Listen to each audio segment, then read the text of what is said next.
Madam madam madam madam please ఉన్న కనపడండి అమ్మాయి పక్కన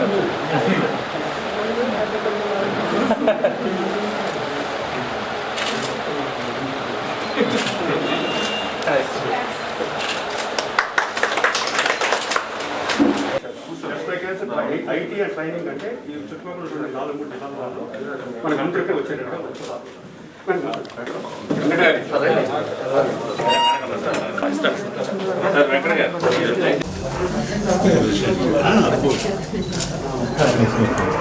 మన రాష్ట్రానికి ఆడబడుతుంది.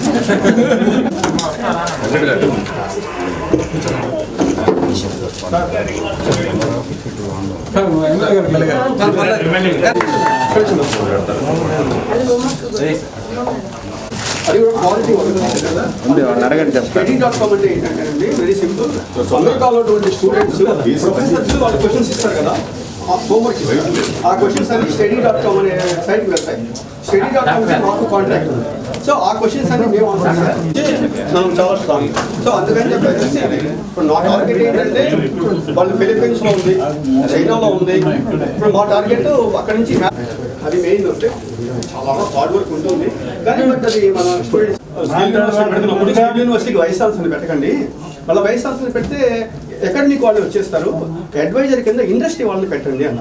ఆయన సర్ప్రైజ్ అడ్వైజర్స్ పెట్టేసి ఇండస్ట్రీ వాళ్ళని పెట్టండి. ఆ విషయంలో మీకు ఎవరు కావాలంటే నేను హెల్ప్ చేస్తాను అని చెప్పేసి చాలా మసూద్ రెడ్డి గారితో వాళ్ళతో మాట్లాడుతున్నాను. నేను గెస్ట్ వాళ్ళు కానీ స్పెషల్ వేసి కొద్దిగా పక్కన రాండి సార్, కనపడాలి.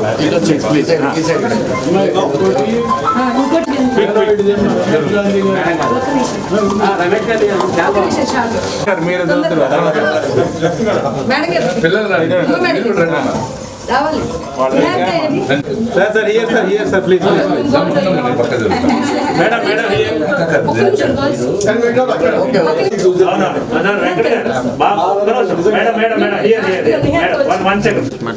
ఈరోజు వి configure analytics private limited Venkat Ikurthi గారి ఇక్కడ గుంటూరులో ప్రారంభించడం, ఆ కార్యక్రమానికి విచ్చేసినటువంటి స్థానిక శాసనసభ్యులు సోదరుడు గిరి గారికి, పెద్దలు రమేష్ గాంధీ గారు, ఇంకా విచ్చేసినటువంటి పెద్దలందరికీ హృదయపూర్వక నమస్కారం తెలియజేస్తూ, మరి వారు 30 సంవత్సరాల విద్యారంగంలో వారికి ఉన్నటువంటి అనుభవాన్ని జోడించి మరి ఈ ప్రాంతానికి మంచి విద్యా అవకాశాలు కల్పించే విధంగా ఇక్కడ ఈ సంస్థను స్థాపించడం జరుగుతూ ఉంది. మనకు గ్రామీణ ప్రాంతాల నుండి చాలామంది విద్యార్థులు బీటెక్ కంప్లీట్ చేసినప్పటికీ కూడా మరి వారు విదేశాల్లో ఉద్యోగాలు సంపాదించుకోవాలంటే వారు మరింత తర్ఫీదు పొందాల్సినటువంటి అవసరం కూడా మనం గమనిస్తూ ఉన్నాం. ఎందుకంటే దాదాపు 1,00,000 మంది ఇంజనీర్లు బయటకు వస్తుంటే కేవలం ఒక 10,000 మందే మంచి అవకాశాలు పొందుతూ ఉన్నారు. మిగిలిన వాళ్ళు అలాగే ఉండిపోతూ ఉన్నటువంటి పరిస్థితులు, నిరుద్యోగులుగా ఉండిపోతున్నటువంటి పరిస్థితులు మనం గమనిస్తూ ఉన్నాం. మరి అలాంటి పరిస్థితుల్లో వారికి ఇంకా ఉన్నతమైనటువంటి తర్ఫీదు ఇచ్చి మంచి ఉద్యోగ అవకాశాలు పొందే విధంగా వారు ఈ ప్రాంతంలో ఈ ప్రాంతవాసిగా మరి కన్నా ఊరుకు రుణం తీర్చుకోవాలి అని మరి వారు ఇక్కడ ఈ సంస్థ స్థాపించడం అన్నది చాలా గొప్ప విషయం. మరి వారి యొక్క విలువైనటువంటి అనుభవాన్ని రంగరించి ఈ ప్రాంత విద్యార్థులకు ఎంతో ఉపయుక్తంగా ఈ సంస్థ ఎదగాలని మనస్ఫూర్తిగా కోరుకుంటున్నాం.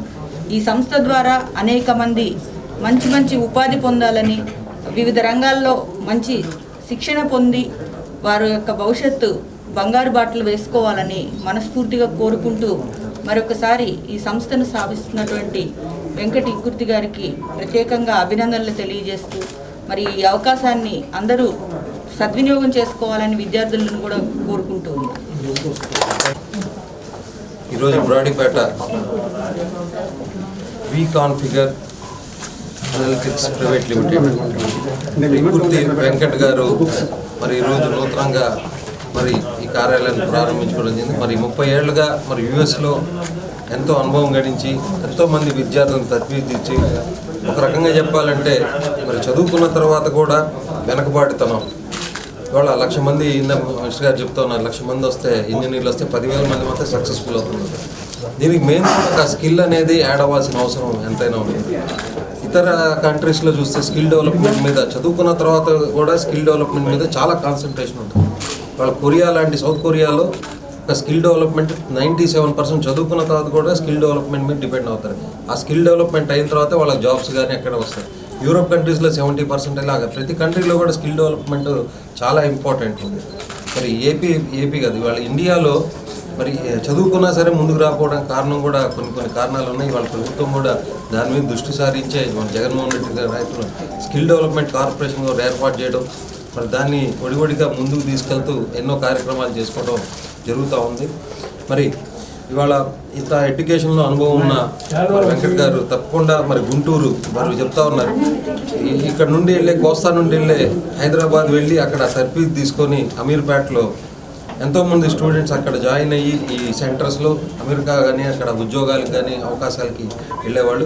అలాంటిది ఎక్కడికి పోకుండా మరి ఇవాళ గుంటూరు నగరంలోనే ఇది మనం www.study.com ఏదైతే ఉన్నాయో ఆ క్వశ్చన్ కానీ ఇవన్నీ కూడా మనం గుంటూరులోనే ట్రైన్ చేసుకునే విధంగా స్టూడెంట్స్ తర్ఫీదు ఇచ్చుకొని మరి అమెరికా పంపించినట్టయితే తప్పకుండా వాళ్ళు ఒక సక్సెస్ఫుల్గా జాబ్స్ కానివ్వండి ఎడ్యుకేషన్ కానీ అవుతుందని చెప్పి మనస్ఫూర్తి కోరుకుంటాం. ఎందుకంటే ఆయనకు ఇప్పుడు గుంటూరు వచ్చి చేయాల్సిన అవసరం లేదు, చాలా వెల్ సెటిల్డ్ వెంకట గారు. బట్ పుట్టిన ఊరి మీద ప్రేమ, దేశం మీద ప్రేమతో వారు మరి ఈరోజు ఈ కార్యాలయాన్ని ప్రారంభించుకున్నారు. తప్పకుండా ప్రతి ఒక్కళ్ళు కూడా యువకులు మరి ఈ కార్యాలయం ద్వారా లబ్ధి చేకూర్చుకొని మంచి స్థిరంగా జాబ్స్లో స్థిరపడాలని చెప్పి మనస్ఫూర్తిగా కోరుకుంటున్నాను.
మొట్టమొదటిసారిగా బైక్ ర్యాలీని నిర్వహించబోతున్నందుకు నాకు చాలా గర్వంగా ఉంది. కాబట్టి నగరంలో ఉన్నటువంటి సోదరు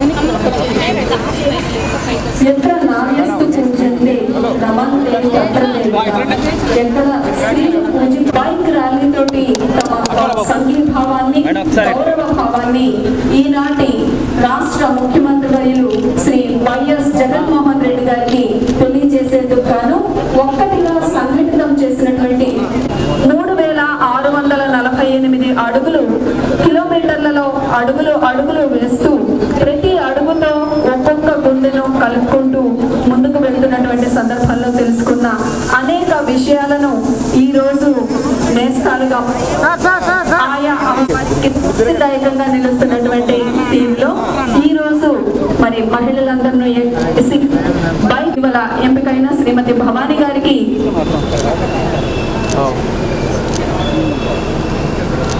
కంగ్రాచులేషన్స్ మేడం.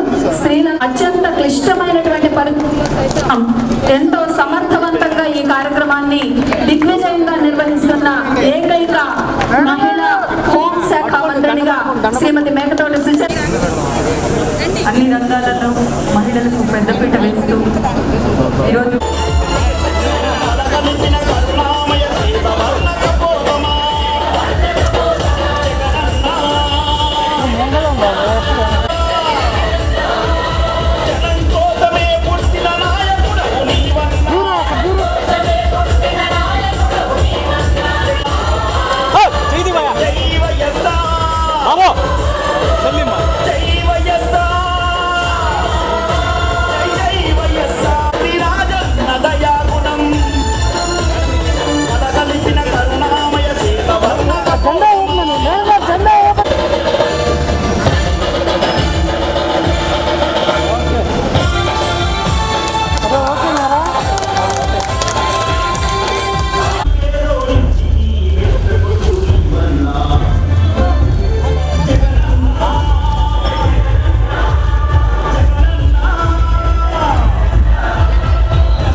మరి వారు లాక్డౌన్ టైంలో ఈ ప్రాంతంలో ఉన్నటువంటి ప్రతి ఒక్కరికి అనేక సేవా కార్యక్రమాలు చేసి మరి ప్రతి ఇంటికి కూడా నిత్యావసర వస్తువులు కానివ్వండి, కూరగాయలు కానివ్వండి ఆ సమయంలో అందించి ఆదుకోవడం.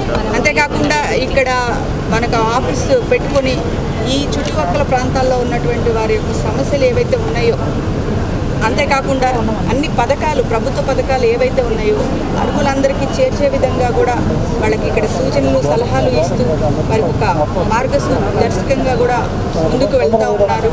మన అమ్మాయి మన అభివృద్ధి అనేటువంటి నినాదంతో ముందుకు వెళ్తున్నటువంటి రోజారాణి గారికి అందరూ కూడా అండదండలుగా ఉండాలని మనస్ఫూర్తిగా కూడా మహిళా అభ్యున్నతి, మహిళా సాధికారత అంటూ ప్రతిసారి ఏ మహిళా దినోత్సవం రోజు మనం స్పీచ్లు చెప్తా ఉంటాం.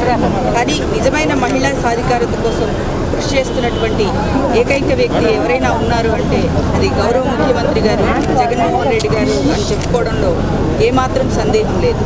ఎందుకంటే ఈరోజు నామినేటెడ్ పోస్ట్లో కానివ్వండి, నామినేటెడ్ వర్క్స్లో కానివ్వండి ఈరోజు మహిళలకు 50% అవకాశాలు కల్పిస్తూ మరి మహిళలకు పెద్దపీట వేస్తున్నటువంటి గౌరవ ముఖ్యమంత్రి గారు, అంతేకాకుండా మహిళ ఆర్థికంగా ప్రతి ఒక్క మహిళ లక్షాధికారి కావాలి అనేటువంటి దివంగత మహానేత రాజశేఖర రెడ్డి గారి కలను సాకారం చేస్తూ ఈరోజు మహిళలకు బిడ్డను చదివించుకునే తల్లికి అమ్మఒడి కానివ్వండి, మరి 45 సంవత్సరాల నుండి 60 సంవత్సరాల వరకు ఉన్నటువంటి ఎస్సీ ఎస్టీ బీసీ మైనారిటీ మహిళలకు సంబంధించి వైఎస్ఆర్ చేయూత కానివ్వండి, డ్వాక్రాలో ఉన్నటువంటి మహిళలకు 0 వడ్డీ పథకాలు కానివ్వండి, డ్వాక్రాలో మహిళలకు వైఎస్ఆర్ ఆసరా కానివ్వండి, ఈరోజు ప్రతి ఒక్క పథకంలో కూడా మహిళలను పెద్దపీట వేస్తూ మరి మొన్న చేసినటువంటి బీసీ కార్పొరేషన్ 56 చైర్మన్లో సగభాగం మహిళలకు కేటాయించినటువంటి ఘనత కూడా గౌరవ ముఖ్యమంత్రి గారికి దక్కుతుంది.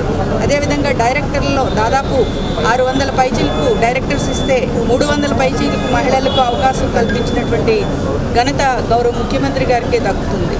అంతేకాకుండా మరి రేపు ఇవ్వబోయేటువంటి ఇళ్ల పట్టాలు ఏవైతే ఉన్నాయో దాదాపు 30 లక్షల ఇళ్ల పట్టాలకు మహిళల పేరు మీద రిజిస్ట్రేషన్ చేసి ఇచ్చేటువంటి విధానం కూడా ఈరోజు మహిళలకు ఇస్తున్నటువంటి పెద్దపీటను తెలియజేస్తూ ఉంది. అంతేకాకుండా గౌరవ ముఖ్యమంత్రి గారు చెప్తా ఉన్నారు, ఫీజు రియంబర్స్మెంట్ కూడా ఏదైతే ఉందో దాన్ని తల్లి చేతికే ఇస్తాము, తల్లే వెళ్ళి నేరుగా కాలేజీలో ఫీజు కట్టేటువంటి విధానాన్ని తీసుకొస్తామని కూడా చెప్తున్నారు. దానివల్ల మహిళలు కాలేజీకి వెళ్ళి చూడడం వల్ల అక్కడ ఉన్నటువంటి ఇన్ఫ్రాస్ట్రక్చర్ కానివ్వండి, చదువు నేర్పుతున్నటువంటి విధానం కానీ ఇవన్నీ వాళ్ళు తెలుసుకునేటువంటి అవకాశం. ఇవన్నీ చూస్తుంటే ఈరోజు ఆంధ్రప్రదేశ్లో మహిళా పక్షపాత ప్రభుత్వం నడుస్తుందని చెప్పుకోవడంలో ఏమాత్రం సందేహం లేదు. ముఖ్యమంత్రి గారు కల్పిస్తున్నటువంటి ఈ అవకాశాలన్నీ వినియోగించుకొని ప్రతి మహిళ కూడా మరి మహిళ అంటే మరి ఇంటికి దీపంలాగా ఉంటుంది. మరి అలాంటి మహిళను రేపు అన్ని విధాలుగా ఆదుకుంటూ ఈరోజు సమాజంలో వాళ్ళ యొక్క పాత్ర ఎక్కువగా వాళ్ళు అన్ని రకాలుగా ఎదిగేలాగా సహాయం చేస్తున్నటువంటి గౌరవ ముఖ్యమంత్రి గారికి ఈరోజు మహిళా లోకమంతా కూడా నీరాజనాలు పలుకుతూ మరి వారి యొక్క చేసినటువంటి మంచికి ఈరోజు సంఘీభావంగా ఈరోజు బైక్ ర్యాలీ నిర్వహిస్తున్నారు. మరి వారి చేస్తున్నటువంటి సేవల్ని సద్వినియోగం చేసుకుని మహిళలు అన్ని రంగాల్లో కూడా అభివృద్ధి చెందాలని మనస్ఫూర్తిగా కోరుకుంటున్నారు. ఈరోజు మా సోదరి బండమూడి రోజారాణి కార్పొరేటర్ అభ్యర్థిగా ఆశిస్తుంది. మరి అలానే నిత్యం కూడా ప్రజలకు సేవ చేసే క్రమంలో మన కరోనా టైంలో కూడా నిత్యం మరి పేద ప్రజలకు ఏదో ఒక కార్యక్రమం తీసుకుని పంపిణీ కార్యక్రమం, నిత్యావసర వస్తువులు పంపిణీ కార్యక్రమం చేస్తూ ఉన్నారు. మరి అలానే మరి పాదయాత్ర ముగించుకొని జగన్మోహన్ రెడ్డి గారు మొదలుపెట్టి 3 సంవత్సరాలు పూర్తయిన సందర్భంగా మరి ఊరు వాడ అందరూ కూడా ఉత్సాహంగా ఈరోజు ఇంటింటికి వెళ్ళి మరి ఈ సంవత్సరం కాలంలో చేసిన కార్యక్రమాన్ని కూడా చెప్పడం జరిగింది. మరి మనందరికీ తెలుసు మరి ఈరోజు మహిళలకు ఈ ప్రభుత్వం ఎంత ప్రాధాన్యత ఇస్తుంది. ఏ సంక్షేమ కార్యక్రమం తీసుకున్నా దాంట్లో మొట్టమొదటిగానే మరి మహిళల్ని మరి పెట్టి వారికి అందించే విధంగా మహిళలకు ఇస్తున్న ఇంపార్టెన్స్ ఈ ప్రభుత్వం కలిగిస్తుంది. మరి దాన్ని దృష్టిలో పెట్టుకుని వాళ్ళ రిజర్వేషన్లో కార్పొరేషన్ రిజర్వేషన్ కానీ ఏదైనా సరే 50% మహిళలు కంపల్సరీగా ఉండాలని చెప్పి మరి దానికి ఉత్సాహంగా ఇవాళ మహిళలందరూ సోదరులందరూ కూడా ఉత్సాహంగా బైక్ ర్యాలీ చేస్తూ మరి బూట్లో మరి గుంటూరు పట్టణంలో బైక్ ర్యాలీ చేయాలని నిశ్చయించుకోవడం, మరి అలాగే మరి తెలియని వాళ్ళకు కూడా ఈ సంక్షేమ పథకాలను తెలిసే విధంగా తీసుకెళ్లే క్రమంలో మనందరూ కూడా ఈ కార్యక్రమం చేస్తారు. ప్రజలు మంత్రివర్యులు సుచరిత గారు కూడా ఈ కార్యక్రమం అలాగే ఈ కార్యక్రమం బాగా సక్సెస్ అవ్వాలని చెప్పి మనస్ఫూర్తిగా కోరుకుంటున్నాను. ముఖ్యంగా మహిళా కార్యకర్తలందరూ కూడా ఎంతో ఉత్సాహంగా ఈ కార్యక్రమానికి రావడం మరి చాలా సంతోషంగా ఉంది. పెద్దలు గాంధీ గారు, సిటీ ప్రెసిడెంట్ గారు మరి అందరూ కూడా ఎంతోమంది కార్యక్రమానికి వచ్చి వారు దీవించాల్సింది. తప్పకుండా కార్యక్రమం సక్సెస్ అవ్వాలని చెప్పి స్ఫూర్తిగా కావిస్తుంది. తత్పరంగా రాష్ట్రంలో 56 బీసీ కార్పొరేషన్ ఏర్పాటు చేయడం, ఆ 56 బీసీ కార్పొరేషన్లో కూడా 50% పైగా మహిళలకు రిజర్వేషన్ ఇవ్వడం, అదేవిధంగా ప్రతి కార్యక్రమంలో కూడా జగన్మోహన్ రెడ్డి గారు బీసీ మహిళలకి అత్యధిక ప్రాధాన్యత ఇవ్వడం జరుగుతూ ఉంది. దానిలో భాగంగా ఈ రోజున బండమూడి రోజారాణి గారి ఆధ్వర్యంలో నా దేశీ నగరంలోనే ఒక ప్రప్రదంగా ఒక మహిళా బైక్ ర్యాలీ జరగడం ఇదేనని చెప్పి నేను అనుకుంటా ఉన్నా. ముందుగా రోజారాణి గారికి వారి యొక్క వైఎస్ఆర్సీపీ శ్రేణులందరూ కూడా ధన్యవాదాలు తెలియజేస్తూ ఉన్నా. ప్రతి కార్యక్రమంలో కూడా మరి జగన్మోహన్ రెడ్డి గారు ప్రీతమ నాయకులు ప్రతి సంక్షేమ కార్యక్రమంలో కూడా మహిళల పేరుతోనే వాళ్ళ అకౌంట్లోనే ఖాతాల్లోనే డబ్బులు వేయడం మనం చూస్తూ ఉన్నాం. మరి ఇటువంటి కార్యక్రమాలు తీసినందుకు బండమూడి రోజారాణి గారు ఈ రోజున ఒక చక్కటి కార్యక్రమాన్ని తీసుకొని జయప్రదం చేయవలసిందిగా కోరుతూ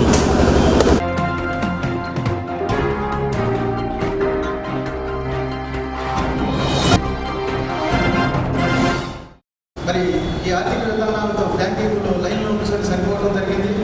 అలాగే నరేంద్ర మోడీ మరి అతను సొంత రాష్ట్రానికి సంబంధించిన మోసం చేసి అనేక దేశాల్లో స్థిరస్థలంగా ఉండడానికి వెళితే కనీసం వాళ్ళ దగ్గర నరేంద్ర మోడీ ఈ దేశంలో మళ్ళీ ప్రజలు దిగేదాకా కూడా మేమందరం కూడా కాంగ్రెస్ పార్టీని తీసుకెళ్తాం. పిసిసి పిలుపు మేరకు ఈ రోజున అఖిల విలేకరుల సమావేశాన్ని మిత్రులతో కలిపి పెట్టడం జరిగింది. మోడీ ప్రభుత్వం వచ్చిన తర్వాత రణధనాన్ని తిరిగి తీసుకొచ్చి ప్రతి ఖాతాలో కూడా 10 లక్షలు 10 లక్షల రూపాయలు బ్యాంకు ఖాతాలో చేస్తారని చెప్పి చెప్పడం జరిగింది. చెప్పి నోట్లోకి కార్యక్రమాన్ని చూస్తున్నాడు. అర్ధరాత్రి పూట ఎవరు తెలియకుండా ఆర్థికవేత్తలతో సంప్రదించకుండా దేశ పరిస్థితులు చూడకుండా ఒకే మాట నిర్ణయం తీసుకోవడం వల్ల దేశ ఆర్థిక వ్యవస్థ కుప్పకూలిపోయింది. ప్రపంచ దేశాల్లో భారతదేశం ప్రధానమంత్రి ఇంత తెలివి తక్కువని నిరూపణ అయింది. విదేశాల్లో పెట్టుబడులు పెట్టాలన్నా, ఈ భారతదేశంలో పారిశ్రామిక వ్యవస్థలు పెట్టుబడులు పెట్టాలన్నా మరి పెట్టడానికి సంశయాన్ని తెలిపారు. అప్పటి నుంచి వాటి వరకు కూడా విదేశాల నుంచి కానీ భారతదేశంలో కానీ కొత్త పరిశ్రమ స్థాపించిన దాఖలాలు లేవు. నోట్ల వల్ల దేశ ప్రజలు ఒకే మరి నిస్పృహకి నిరాశకి గురయ్యి క్యూలో నిలబడి బ్యాంకుల దగ్గర ఎవరితో కాలం గడిపి 2 రోజులు 1 రోజు కొన్ని రోజులు అక్కడే నిద్రాహారం లేకుండా నోట్లు మార్చడానికి వారు పడ్డ శ్రమ, ఆ దుఃఖితనంలో కానీ లేదా ఆ విధంగా చేయడంలో కానీ అనేక మంది ప్రాణాలు కూడా కోల్పోయిన సంఘటన ప్రజాస్వామ్య దేశాల్లో ఏ వ్యవస్థ లేదు. అనేక మార్లు కాంగ్రెస్ పార్టీ ఆర్థిక సంస్థ తీసుకొచ్చింది. ప్రపంచంలో ఏ దేశంలో కూడా జరగటువంటి ఆర్థిక సంస్థను కాంగ్రెస్ పార్టీ తీసుకొచ్చింది. అనేక దేశాలు విఫలం వస్తుంది.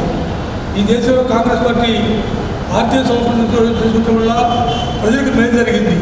అదేవిధంగా మన్మోహన్ సింగ్ కానీ, పి.వి. నరసింహరావు గారు కానీ, ఇందిరాగాంధీ గారు కానీ, సోనియా గాంధీ గారి నేతృత్వంలో జరిగిన కార్యక్రమాలు అవి. ఇవాళ దేశ ప్రజలు అదేవిధంగా మరి ఒక ఇంతకుముందు లాక్డౌన్ పెట్టాడు. ఆ లాక్డౌన్లో వలస కార్మికులు మనం చూసాం. కాలినడకన 1 కోటి మంది వారి గమ్యస్థానాలకి పౌరతులు నడుచుకుంటూ పోయిన సంఘటన ప్రపంచ దేశాలకు కలిసివేసింది. ఇలాంటి పరిస్థితులు ఈ దేశంలో దాపురించినాయి. ఒక నియంత అవగాహన లేని వ్యక్తి, ఆర్థికపరంగా జాతర వ్యక్తి మూర్ఖత్వం తీసుకునే దాని వల్ల దేశ ప్రజల యొక్క మూర్ఖత్వం పోయింది. ముఖ్యంగా యువతకి చాలా అన్యాయం జరిగింది. దీనివల్ల వ్యాపార వాణిజ్య పారిశ్రామిక రంగాలకు బాగా దెబ్బతింది. పేదవాడుగా మారిపోయాడు. అనేక రకాల దుష్పంలో ఉన్నాము.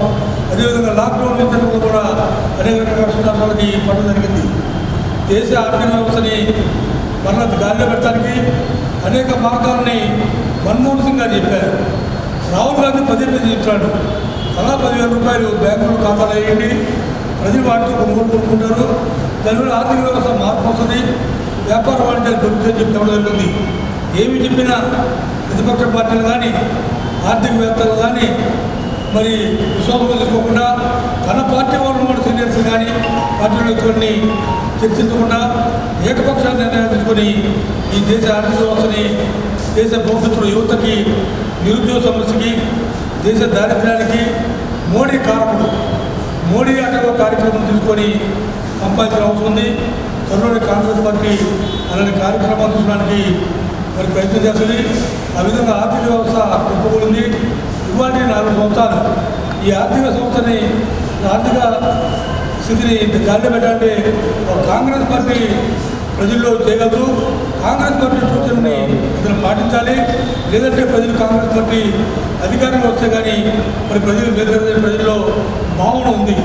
దానికోసం ప్రతి కాంగ్రెస్ కార్యకర్త కూడా జరిగిన విషయాన్ని ప్రజలకి చెప్పాల్సిన అవసరం ఉంది.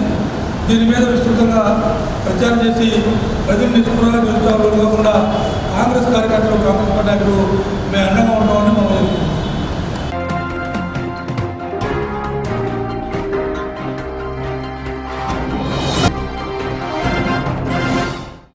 భక్తుల అంగమరావు గారు మరియు మా జిల్లా వైస్ ప్రెసిడెంట్ బెజ్జం రోజా ప్రకాష్ మరియు మరొక వైస్ ప్రెసిడెంట్ జకీర్ పఠాన్ గారు మరియు జనరల్ జిల్లా కమిటీలో వారందరూ కూడా మన సమావేశానికి హాజరయ్యారు. వారందరికీ కూడా నా నమస్కారాలు. ముఖ్యంగా తెలుసుకున్నటువంటి విషయం ఏంటంటే మన అసోసియేషన్ గ్రామ వార్డు సచివాలయ ఎంప్లాయీస్ అసోసియేషన్ రిజిస్టర్ నెంబర్ 13/2020 నిమిషాలు మాట్లాడతాను, ఎక్కువసేపు మాట్లాడతాను. మామూలుగా ఉద్యోగాలు వచ్చిన తర్వాత అందరం కూడా ఇంకా మన రోజా ప్రకాష్, ఆళ్ళ శ్రీధర్ రెడ్డి, జగీర్ పట్టణం మేమందరం కూడా అసోసియేషన్ ఏర్పాటు చేయాలనే ఆలోచనలో ఉన్నాం. మొదటగా మాకు అనంతపురం జిల్లా అంజన్ రెడ్డి సార్ ఫోన్ చేశారు. నేను గుంటూరు రిజిస్టర్ ఆఫీస్ కడుతున్నాను, మీరు నాతో కలిస్తే 2 నిమిషాలు మాట్లాడాలన్నారు. సరే అని చెప్పేసి నేను వెంటనే మా అంకమరావు గారు, ప్రవీణ్ ప్రకాష్ గారిని కలిసాం, గోపాలకృష్ణ ద్వివేది గారిని కలిసాం, అన్ని రకాలుగా కలిసాం. అన్ని ఫంక్షనరీస్కి సంబంధించినటువంటి సమస్యలన్నీ ప్రిన్సిపల్ సెక్రటరీస్కి అన్ని డిపార్ట్మెంట్స్ కూడా తీసుకెళ్లడం జరిగింది ఇప్పటికే. మరి ఇందాక అంకమరావు గారు చెప్పారు మొదట్లో అసోసియేషన్ ఏర్పడుతుంది, జాయిన్ అవ్వమని చెప్పి. నమస్కారం, నా పేరు కె వెంకటరామరెడ్డి. నేను chairman Andhra Pradesh government employees federation మరియు హానరబుల్ ప్రెసిడెంట్ ఆంధ్రప్రదేశ్ గ్రామ వార్డు సచివాలయ ఉద్యోగుల సంఘం. ఈరోజు గుంటూరు జిల్లాలో గ్రామ వార్డు సచివాలయ ఉద్యోగులందరి తరఫున ఒక గుంటూరు తాలూకా కమిటీ వేయడానికి ఈరోజు ఈ మీటింగ్ సమావేశం ఏర్పాటు చేయడం జరిగింది. ముఖ్యమంత్రి గారు గ్రామ వార్డు సచివాలయ వ్యవస్థను తీసుకొచ్చి లక్షలాది మంది నిరుద్యోగులకు ఉపాధి కల్పించడమే కాకుండా ప్రభుత్వ సేవలన్నింటినీ కూడా వాళ్ళ ఇంటి దగ్గరే, అంటే ప్రజలకు వారి ఇంటి దగ్గరే ప్రభుత్వ సేవలన్నీ అందించాలనే ఉద్దేశంతో ఈ గ్రామ సచివాలయ వ్యవస్థ తీసుకొచ్చిన తర్వాత ఇందులోకి వచ్చిన ఉద్యోగులందరూ కూడా దాదాపు 1,00,000 చిల్లర ఉద్యోగులు కూడా ముఖ్యమంత్రి గారు ఏ ఉద్దేశంతో తీసుకొచ్చిన ఉద్దేశాన్ని, ముఖ్యమంత్రి గారి ఆశయాలను తూచా తప్పకుండా అమలు చేసేలా కష్టపడి ఈ కరోనా కాలంలో మీరు చూసింటారు గ్రామ వార్డు సచివాలయ ఉద్యోగులు ఎంత కష్టపడినరో. ఈరోజు యావత్ భారతదేశంలో ఆంధ్రప్రదేశ్ కరోనాను ఇంత విజయవంతంగా నియంత్రించగలిగిందంటే ఆ క్రెడిట్ అంతా కేవలం గ్రామ వార్డు సచివాలయ ఉద్యోగులది, వాలంటీర్లది మాత్రమే. ముఖ్యమంత్రి గారు అప్పచెప్పిన బాధ్యతను వాళ్ళు చాలా చిత్తశుద్ధితో అమలు కృషి చేస్తున్నారు. ముఖ్యమంత్రి గారు మంచి పేరు తీసుకురావడానికి కృషి చేస్తున్నారు. కాబట్టి మేము ఉద్యోగ సంఘ నాయకులుగా గ్రామ వార్డు సచివాలయ ఉద్యోగులకు ఏ సమస్యలు ఉన్నాయో ఆ సమస్యలన్నింటినీ ప్రభుత్వం దృష్టికి తీసుకెళ్ళి వాళ్ళకుండే ఇబ్బందులన్నీ తొలగించడానికి మేము కృషి చేస్తామని చెప్పడానికి ఈరోజు ఈ మీటింగ్ ఏర్పాటు చేసినాం. ఇప్పటి వరకు కూడా గ్రామ వార్డు సచివాలయ ఉద్యోగుల సమస్యలు ఏమైనా కూడా ముఖ్యమంత్రి గారి దృష్టికి తీసుకెళ్తే ముఖ్యమంత్రి గారు వెంటనే ఆయన దృష్టికి వెళ్ళిన ప్రతి సమస్యను చాలా వేగంగానే, ముఖ్యంగా 010 కింద శాలరీ ఇవ్వడం అనేది చాలా పెద్ద టాస్క్. ఇంతవరకు రెగ్యులర్ ఎంప్లాయీస్ మీరు చూసినప్పుడు నా పక్కనే రెగ్యులర్ ఎంప్లాయీస్ 30 ఏళ్ళ నుంచి చేసేవాళ్ళు చాలామంది ఉన్నారు. వాళ్ళందరికీ 010 కింద శాలరీస్ ఇవ్వడం కోసం మేము చాలా ప్రయత్నం చేస్తున్నాం. అలాంటిది వాళ్ళకే ఇంకా పెండింగ్లో ఉంది, నిర్ణయం రాలేదు. కానీ గ్రామ వార్డు సచివాలయ ఉద్యోగులకు వాళ్ళు విధుల్లోకి వచ్చిన వెంటనే వాళ్ళు ఇంకా అఫీషియల్గా ప్రభుత్వ ఉద్యోగులుగా రెగ్యులరైజ్ చేయకపోయినప్పటికీ వాళ్ళకు ముఖ్యమంత్రి గారు వీళ్ళకి శాలరీ 010 కింద ఇవ్వాలంటే ఇమ్మీడియట్గా ఉత్తర్వులు ఇచ్చి వాళ్ళకి 010 కింద శాలరీస్ ఇచ్చింది. అంటే 010 కింద ఉత్తర్వులు ఇచ్చిందంటే వాళ్ళు గవర్నమెంట్ ఉద్యోగుల కిందే లెక్క. ఇందాక మా మిత్రుడు మమ్మల్ని తొందరగా 2 నెలల తర్వాతనే రెగ్యులర్ చేసి రెగ్యులర్ ఉద్యోగులా ట్రీట్ చేయాలన్నారు. కానీ వాళ్ళు ఎప్పుడైతే 010 కింద శాలరీ ఇస్తుందంటే ప్రభుత్వం వాళ్ళు రెగ్యులర్ ఉద్యోగుల కిందకే లెక్క. అలాగే మెటర్నిటీ లీవ్ మహిళలకు, కాంట్రాక్ట్ ఉద్యోగులకు మెటర్నిటీ లీవ్ ఇవ్వాలంటే చాలా ఫైట్ చేయాలి. కానీ మేము ఒక మాట ముఖ్యమంత్రి గారు చెప్పంగానే 1,00,000 చిల్లర ఉండే గ్రామ వార్డు సచివాలయ ఉద్యోగులందరికీ కూడా మెటర్నిటీ లీవ్ 6 నెలలు మంజూరు చేయడం జరిగింది. అలాగే వీళ్ళందరూ 2 ఇయర్స్ తర్వాత రెగ్యులేట్ చేయాలంటే ఖచ్చితంగా డిపార్ట్మెంట్ టెస్ట్ పాస్ అవ్వాలి. డిపార్ట్మెంట్ టెస్ట్ పాస్ అవ్వాలంటే ఇప్పుడు నెగిటివ్ మార్క్స్ సిస్టమ్ గత ప్రభుత్వం ఉద్యోగులను ఇబ్బంది పెట్టాలనే ఉద్దేశంతో ఎవరు డిపార్ట్మెంట్ టెస్ట్ పాస్ కాకూడని విధంగా నెగిటివ్ మార్క్స్ సిస్టమ్ తీసుకొచ్చింది. అంటే ఒక తప్పుకు 1/3 మార్క్ తీసేసేలాగా తీసుకొచ్చింది. అది వచ్చిన తర్వాత ఉద్యోగులు డిపార్ట్మెంట్ టెస్ట్ పాస్ అవ్వాలంటే చాలా ఇబ్బంది పడుతున్నారు. అలాంటి సిస్టమ్ పెట్టుకొని 2 నెలల్లో డిపార్ట్మెంట్ టెస్ట్ పాస్ అయితేనే వీళ్ళు రెగ్యులర్ అవుతారు. కాబట్టి వాళ్ళకి ఇబ్బంది అవుతుంది. డిపార్ట్మెంట్ టెస్ట్ పాస్ అవ్వడం ఈ నెగిటివ్ మార్క్స్ సిస్టమ్ ఉందని చెప్తే ముఖ్యమంత్రి గారు దానికి కూడా ఓకే అని నెగిటివ్ మార్క్స్ సిస్టమ్ తీసేసింది. ఈ నెగిటివ్ మార్క్స్ సిస్టమ్ తీసేయడం వల్ల గ్రామ వార్డు సచివాలయ ప్రతి ఉద్యోగికి అది మేలు చేకూరుతుంది. ఎందుకంటే వాళ్ళు రెగ్యులర్ అవ్వాలంటే ఖచ్చితంగా వాళ్ళ డిపార్ట్మెంట్ సంబంధించిన టెస్ట్ పాస్ అవ్వాల్సిందే. అలా ఈ టెస్ట్ తీసేయడం కానీ ఏదైనా కూడా గ్రామ వార్డు సచివాలయ ఉద్యోగులకు సంబంధించిన ప్రతి సమస్యను ప్రభుత్వం పరిష్కరించాలని సిద్ధంగా ఉంది. కాబట్టి మా ఉద్యోగులు కూడా కష్టపడి పనిచేస్తున్నారు. కాబట్టి వీళ్ళిద్దరి మధ్య వారధిలాగా ఆంధ్రప్రదేశ్ గవర్నమెంట్ ఎంప్లాయీస్ ఫెడరేషన్ దాని ఆధ్వర్యంలో ఉండే ఆంధ్రప్రదేశ్ గ్రామ వార్డు సచివాలయ ఉద్యోగుల సంఘం పనిచేస్తుంది. దాన్ని బలోపేతం చేసి ఇట్లా ప్రభుత్వానికి మంచి పేరు తెచ్చేలాగా, అలా అటు ఉద్యోగులకు న్యాయం చేసేలాగా, ఉద్యోగుల సమస్యలు పరిష్కరించేలాగా 230 లోపలిగా పనిచేయడానికి ఒక బలమైన సంఘాన్ని ఏర్పాటు చేయాలనే ఉద్దేశంతో ఈరోజు గుంటూరులో ఈ మీటింగ్ ఏర్పాటు చేసాం. గుంటూరు జిల్లా, గుంటూరు తాలూకా, గుంటూరు సిటీ కమిటీ అనౌన్స్ చేయడానికి ఈరోజు మీటింగ్ ఏర్పాటు చేసాం. ఆ కమిటీ ప్రెసిడెంట్గా పుట్ట రవి గారిని, రావు గారు, గుంటూరు కార్పొరేషన్ గ్రామ వార్డు సచివాలయ కమిటీ అధ్యక్షుడిగా దాస్ గారు ఆనరబుల్ ప్రెసిడెంట్, ఇంకా మిగతా జనరల్ సెక్రటరీగా పుల్లయ్యగా వీళ్ళందరినీ కూడా ఇంకా ఒక 20 మంది టీంను కమిటీగా ఏర్పాటు చేసి ప్రతి ఉద్యోగిని ఇందులో భాగస్వామ్యం చేసి వాళ్ళ సమస్యల పరిష్కారం కోసం ఈ మా పుట్టారావు గారు పుల్లయ్య గారు వీళ్ళంతా కృషి చేస్తారని ఆశిస్తూ వాళ్ళకి వచ్చే సమస్య ఏదైనా కూడా ఆంధ్రప్రదేశ్ గవర్నమెంట్ ఎంప్లాయీస్ ఫెడరేషన్ వాళ్ళ తరఫున పనిచేస్తుందని చెప్పి తెలియజేసుకుంటూ థ్యాంక్ యూ.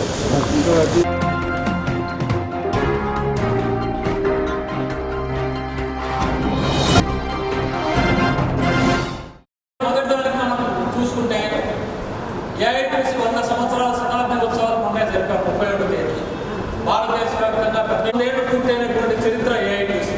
దానికి అనుబంధంగా మన సంఘాలన్నీ కూడా పనిచేస్తున్నాయి. ఈ 100 సంవత్సరాల చరిత్ర దేశానికి స్వతంత్రం వచ్చి 1947 వరకు ఏకైక కార్మిక సంఘం మన ఏఐటీసీ. హక్కులు 44 చట్టాలు. నరేంద్ర మోడీ గారు ఏం చేశారు? వచ్చిన వెంటనే గత మొదటి అప్పుడు ప్రతిఘటించాము. మళ్ళా రెండోసారి అధికారం వచ్చిన తర్వాత మన ప్రతిఘటన పోరాటం జరుగుతూనే ఉంది.